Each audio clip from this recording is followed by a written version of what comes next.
दाजी परत चालला लंडनला? पण असं रिकाम्या हातानं का चाललाय? बीसीसीआय कडून निदान पुढचा वर्ल्ड कप खेळवण्याचं आश्वासन तरी घेऊन जावा. नाही अजिबात नाही. इथलं काही न्यायचं नाही. माणसानं जाताना फक्त आपलं नशीब बरोबर घेऊन जायचं असतं. नाही, नशिबाला सोबत घेऊन जावा, पण ताईला राहू देतं थोडे दिवस.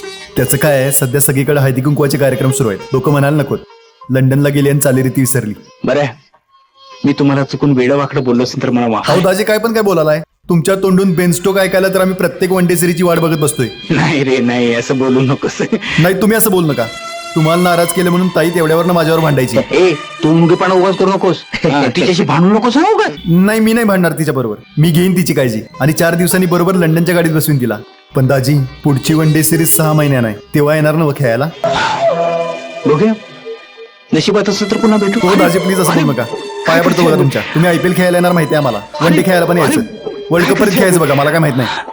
बघितलंच ताई, अधे मध्ये कधीतरी खेळायला येऊन क्रिकेट रसिकांच्या मनावर राज्य करणारा तो बघ, क्रिकेटचा राजा परत लंडनला चाललाय. मलाच सांगतोय सोय. अरे होय की.